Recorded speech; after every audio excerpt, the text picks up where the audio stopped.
मित्रों, कई लोगों ने आपको वृत्त का क्षेत्रफल निकालने के कई तरीके बताए होंगे।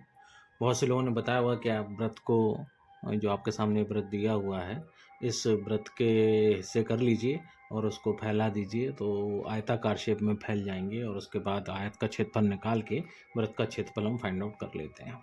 पहले तो हमें सबको ये पता होना चाहिए कि इस वृत्त का क्षेत्रफल है क्या। तो हम सब जानते हैं कि जो वृत्त का क्षेत्रफल होता है वो होता है पाई आर स्क्वायर। हम सब जानते हैं कि वृत्त का क्षेत्रफल होता ही है। अब इसमें पाई कांस्टेंट है और आर जो हम सब जानते हैं त्रिज्या है। अब हम इसको एक दूसरे मेथड से निकालते हैं कि वृत्त का क्षेत्रफल हम त्रिभुज से कैसे निकाल सकते हैं। तो देखिए हमने क्या किया, एक वृत्त लिया है और इस वृत्त के 9 पीस इक्वल कर लिए हैं। यहाँ से भी हाथ से किए से आपको बहुत ज़्यादा इक्वल शेप नहीं दिखाई देगा। जब आप पेंसिल प्रकार की सहायता से बनाएंगे तो आपको इक्वल शेप देखने लगेंगे 1 से लेकर 9 तक के। और इनको हमने यहाँ से काट लिया है, सबको जितने ये पीस है ये इसको यहाँ से हमने काट लिया, इसको यहाँ से काट लिया। ऐसे करके देखिए 9 पीस हमने इसके अलग लगाया। अगर इन 9 पीस को आपस में मिला दें तो फिर एक वृत्त बन जाएगा। अब हम करें क्या, इसको ये 9 पीस जो हमें मिले इसको हम यहाँ पर लगाते हैं त्रिभुज में आकार में। तो चलिए लगाने की कोशिश करते हैं। ये कैसे लगा लिया है हमने, लग गया है। अब एक क्या करेंगे, दूसरा एक ऐसे लगा देंगे, तीसरा एक हम ऐसे लगा देंगे। अब ये जो दिख रहा है आपको इसके अंदर है, इसमें से मान लीजिए 1 2 3। अब इसमें अंदर लगाएंगे हम चौथा पांचवा, चौथा पांचवा। फिर यहाँ लगा देंगे हम इसका छठा पीस, ये 6 और 7। फिर यहाँ जो दिख रहा है इसमें एक फंसा देंगे, ये हो जाएगा 8 पीस और एक और इसके ऊपर लगा देंगे, 9 पीस। इस तरीके से 9 पीसों को हमने त्रिभुज के आकार में लगा लिया। ये जो 9 पीस हमारे पास थे, 1 2 3 4 5 6 7 और 8, 9 पीस हमने लगा लिए। अब आपको मालूम है कि ये जो है ये त्रिज्या है, यानी ये जितने भी आपको ये पोर्शन दिख रहे हैं ये सब काय के होंगे, त्रिज्या के होंगे। तो इसका मतलब है कि ये त्रिज्या होगी, ये त्रिज्या होगी और ये त्रिज्या होगी, यानी टोटल हम त्रिज्या देखेंगे तो यहाँ से यहाँ तक की त्रिज्या कितनी हो जाएगी, 3r, क्योंकि ये जुड़ जाएगा पूरा यहाँ से।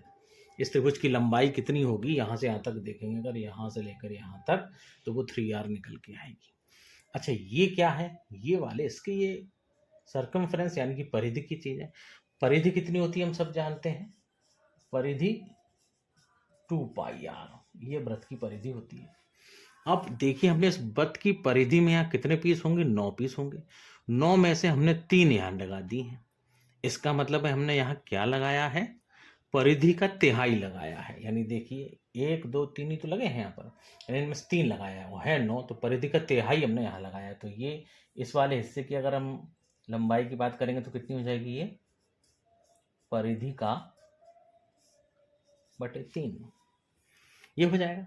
अब आपको मालूम है कि त्रिभुज का क्षेत्रफल क्या होता है। त्रिभुज का क्षेत्रफल हम बहुत अच्छे से जानते हैं, 1/2 गुणा आधार और गुणा ऊंचाई। अब आप आराम से देखिए, आधार ये है इसका यहाँ से यहाँ तक का और ऊंचाई ये है। आधार कितना आ गया है अगर आप गौर से देखें, 1/2 परिधि बटे 3 और गुणा ऊंचाई। ऊंचाई कितनी है, 3r। अब आप यदि परिधि भी दें, परिधि कितनी है, 2πr यहाँ रख दें हम। देखिए 2πr, जैसे हम इसमें 2πr रखेंगे